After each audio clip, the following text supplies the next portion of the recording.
retour, Laurent, de retour. Du moins, bienvenue à ceux qui viennent d'arriver. Dites-moi juste si le son est bon ou pas. Parce que j'ai pas mis la main sur mon casque. J'ai juste mon casque de gamer. Donc Johan, rebonjour. Je vois il y a Anita, rebonjour. Dites-moi si le son est bon, la famille, pour ceux qui étaient là il y a 2 minutes. C'est chiant ce délire. Alors il y a les bonjours qui arrivent. Salut la famille, salut Laurent. Sébastien, bonjour à toi. Brigitte, bonjour. Dites-moi si le son est bon. Salut poulet de Frédéric. Salut tonton à toi. Alors Fatmi, dites-moi si le son est bon. Le temps que les commentaires arrivent. Laetitia Tila. Salut Laetitia. C'est bon le son? Parce que sinon j'ai le gros casque de gamer. Ouais, ça fait gogol comme ça. Pour ça, je pose le casque, vous me dites.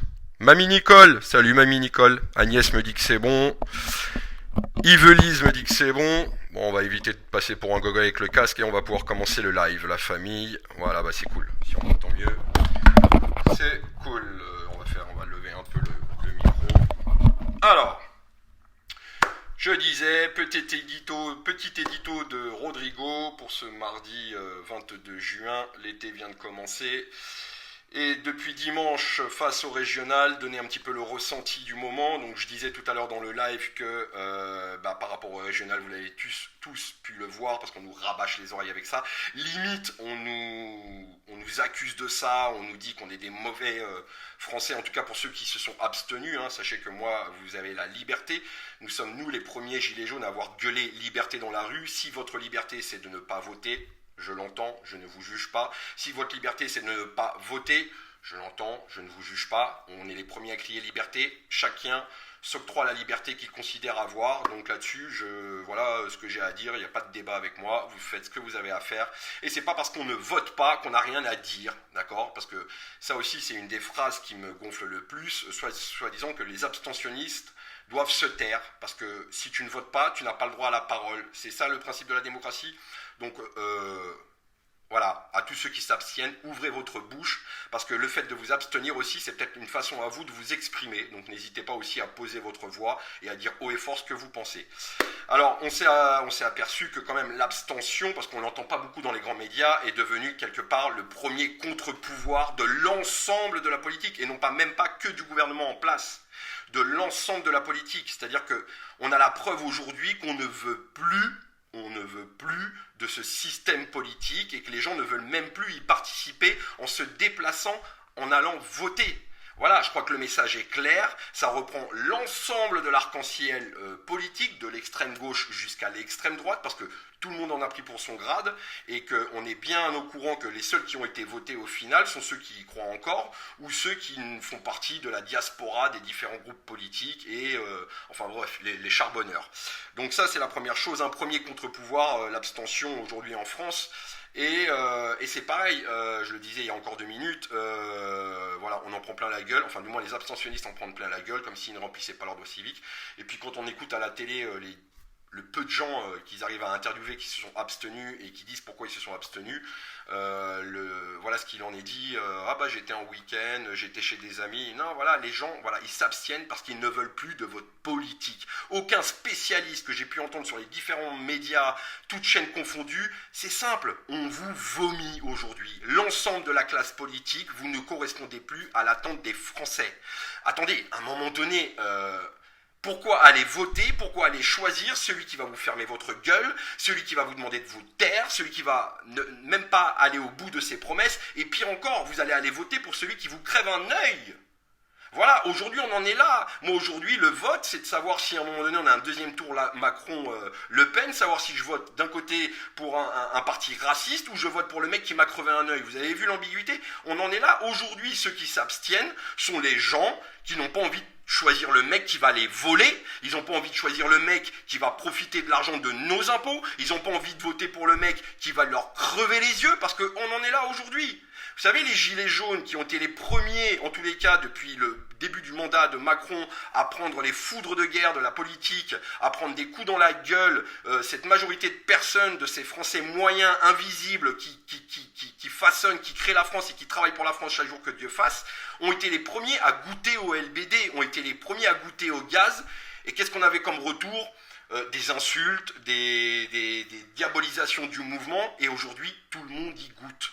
On est pompier, on est gazé. On est infirmier, on est gazé. On est teufeur, on est gazé. On est manifestant, on est gazé. On est la jeunesse, on est gazé. Pendant que Monsieur Macron fait des petites roulades au sein de la pelouse de l'Élysée, il est là en train de flinguer sa jeunesse. Il est là en train de la rendre servile, de l'empêcher de pouvoir faire la fête. Moi, honnêtement, là, ça me dépasse complètement. Et ce que j'arrive pas à entendre, c'est les parents de ces gamins-là qui comprennent pas que leurs gamins sont en train de se faire toller par les flics. Ce que je comprends pas, c'est que personne ne réagit plus que ça. Alors, mis à part, les pauvres policiers qui sont fait blesser. Non mais attendez, les mecs sont en train de faire la fête. On leur envoie des keufs. Bref, on y reviendra tout à l'heure. En tout cas, pour les bonnes nouvelles, en tout cas pour cette élection, vous l'avez vu, l'extrême droite, moins 9 points par rapport à la dernière élection sur les régionales. Donc grosse cartouche, grosse queue-cla, grosse tarte dans la gueule. Allez hop, couche panier et on rentre à la maison. LREM, absent, complètement absent. Et tant mieux, voilà. Donc ça aussi, il y a beaucoup de choses à dire. LREM, moins de 10%, éliminés au premier tour. 5 ministres en Hauts-de-France qui se font éjecter. Déjà, démissionnez les gars. Vous vous êtes mis devant les Français ne vous ont pas choisi, pire, ils vous ont éliminé. En plus, vous avez le cul aujourd'hui entre deux sièges, vous êtes obligé de voter pour la droite, donc LREM, parti de droite, parce que je les entends pas parler d'un front commun qui pourrait accompagner la gauche. En tout cas, vous l'avez dans le cul. Macron va être obligé aujourd'hui de voter à droite, c'est-à-dire voter Xavier Bertrand. Il va pas voter pour Le Pen, ça m'étonnerait. On en est là aujourd'hui, toutes ces magouilles politiques pour essayer de nous la mettre à l'envers. Donc un parti inexistant, la preuve que ce président n'est carrément pas légitime, que ce parti n'est pas légitime, donc en plus ils se permettent de mutiler, de faire barrage à la démocratie, voire pire, de mettre à mal la démocratie. Et enfin, dégagez les gars. Je crois que c'est clair, d'accord ? Je crois que c'est clair. Arrêtez de chercher midi à 14h, les abstentionnistes, on va faire des votes électroniques, on va faire le vote obligatoire. Vote obligatoire de quoi ? On ne votera pas pour vous, que ce soit obligatoire ou pas, on ne votera pas pour vous, pour électronique ou pas, on ne votera pas pour vous. Et les REM, à la rue, vous dégagez, vous prenez votre président et vous dégagez les espèces de parvenus, les Marlène Schiappa, les autres Castaner, on dégage. Je crois que le message a été clair, d'accord ? 83% des jeunes n'ont pas été votés et le peu qui ont été votés, ils n'ont pas voulu de vous. 68% d'abstention, c'est-à-dire 33 millions d'électeurs n'ont pas été votés pour personne. Le peu qui est resté ne veulent même pas de vous, donc 33 millions qui veulent plus personne. Le reste qui veulent pas de vous, allez LREM, on remballe. On dégage, donc une claque pour l'extrême droite, une grosse gifle pour LREM, une petite fessée pour la gauche 12 000 partis, ça va dans un sens, ça va dans l'autre, les mecs sont pas capables de se mettre d'accord dès le premier tour, et là maintenant ils font tous des petits bisbilles, on va se mettre d'accord pour pouvoir toujours avoir la meilleure place, enfin il y en a pour tout le monde, tu vois, tout ça c'est révélateur, l'abstention elle vient de là. L'abstention, elle vient de là. Vous nous apportez la preuve que vos petites bidouilles de politique à pouvoir s'allier les uns avec les autres pour juste garder votre place au chaud et vous faire payer grassement par l'ensemble de la population française grâce à nos impôts, on a compris le système, les gars. Et c'est un système qu'on ne veut plus. Le système qu'on veut, c'est une démocratie directe et participative auquel le peuple et l'ensemble des citoyens vivant en France puissent prendre la parole. C'est pas compliqué. Vous ne voulez plus d'abstention. Aujourd'hui, les abstentionnistes, vous les trouvez dans la rue. C'est ceux qui marchent, c'est ceux que vous insultez, c'est ceux que vous, soi-disant, ceux qui mettent à mal l'économie. Les abstentionnistes, aujourd'hui, si vous voulez les entendre voter, ils votent dans la rue. Certains diront que les pavés ne rentrent pas dans les urnes. On peut l'entendre. Certains diront qu'on ne gueule peut-être pas assez fort et qu'il faudrait qu'on soit un peu plus dans la rue. Moi, j'en appelle aujourd'hui à tous les abstentionnistes. Descendez dans la rue. Allez crier votre vote dans la rue. Voilà, ce serait déjà pas mal. Vous voulez chercher les abstentionnistes? C'est ceux que vous avez insultés pendant 2 ans et demi. C'est ceux que vous avez chiés pendant 2 ans et demi, vous, l'ensemble des médias, l'ensemble des politiques. Ce sont eux les abstentionnistes. Ceux que vous avez mis dans la merde avec le Covid. Ils sont là, vos abstentionnistes. Ils sont là. Voilà. Donc aujourd'hui, on redonne la parole au peuple, on redonne la parole à l'ensemble des citoyens et on vient à une démocratie directe et participative pour que, à défaut de répression, on puisse mettre en place de la pédagogie pour que les gens puissent comprendre ce qui se passe et faire en sorte que les choses se passent bien. Tout ce qui est répression, on va pouvoir enchaîner sur le sujet fête de la musique, à part le bruit des bottes et la rythmique de la matraque assaisonnée de fumigènes irritants type lacrymogène, ça a été plutôt la fête de la police. Les seuls qui avaient le droit de faire la fête, en tout cas vous avez la police qui a mis le la sur la fête de la musique, pendant que le ré de République a été mis au palais de l'Élysée. Donc vous avez le droit de le faire la fête si vous êtes invité par le bon roi à l'Élysée. Par contre, tout ce qui est fête partout sur Paris et partout en France, parce que j'ai vu des images à Annecy, j'ai vu des images à Nantes, j'ai vu des images à Lyon, j'ai vu des images à Nice, ça a gazé. On vit dans un pays, moi je vous pose une question, vous allez me répondre en commentaire. Trouvez-moi le nom du régime ou d'un régime politique qui interdit la musique. Mieux encore, qui interdit la musique le jour de la fête de la musique. Enfin, Jacques Lang, tu dois pas être bien, parce que c'est quand même toi qui as créé ça. La fête de la honte, comme pourrait le dire Florent, la fête de la honte, avec tous ces policiers qui empêchaient les jeunes de pouvoir festoyer, des jeunes qui ont été enfermés pendant 9 mois, des jeunes qui ont été enfermés pendant même 1 an. Et là, la seule chose qu'on est capable de leur faire, c'est de leur envoyer de la police, de leur envoyer des gaz, de leur envoyer de la matraque. Tout ça parce qu'on fait la fête. Donnez-moi aujourd'hui le nom d'un régime qui a empêché la musique, qui a empêché de danser, qui a empêché les gens de chanter. Donnez-moi le nom de ce régime. Et que font les gens pour ne pas... descendre dans la rue, ne serait-ce que contre ça, ça commence par ça. Et personne ne s'en inquiète. Ou je suis peut-être le seul à m'en inquiéter avec quelques amis, en tous les cas, sur les différents réseaux sociaux. Je ne sais pas si vous avez vu ce qu'ils ont pris dans la gueule, parce que les mecs se mettaient à chanter. Mais c'est ça aujourd'hui. C'est ce que les Gilets jaunes ont pris pour réclamer du mieux vivre. C'est ce que les Gilets jaunes ont pris pour réclamer de la démocratie directe et participative. Aujourd'hui, tout ce qui va à l'encontre du gouvernement, tout ce qui est lien social au final, qui permettent aux gens de se rencontrer, aux gens de discuter. Au final, les ronds-points, ça a coûté cher, parce qu'ils se sont aperçus que quand les gens commençaient à se regrouper, que les gens commençaient à discuter entre eux, ça sentait pas bon pour leur petit cul. Et aujourd'hui, tout ce qui est lien social, à la fois dans les cafés, dans les regroupements, dans les manifestations, dans les fêtes différentes, dans les teufs qu'on a pu voir par exemple à Redon, soutien à toute la jeunesse qui s'est fait niquer son matériel, et d'ailleurs on ne sait toujours pas qui a donné l'ordre de casser ce matériel. À un moment donné, voilà, on est dans un pays de dingue. Beaucoup diront va en Corée du Nord, tu verras comment ça se passe. Arrêtez de m'emmerder avec la Corée du Nord. Dans un système capitaliste, on compare pas. C'est pas parce que l'autre fait ceci que nous on doit avoir cela.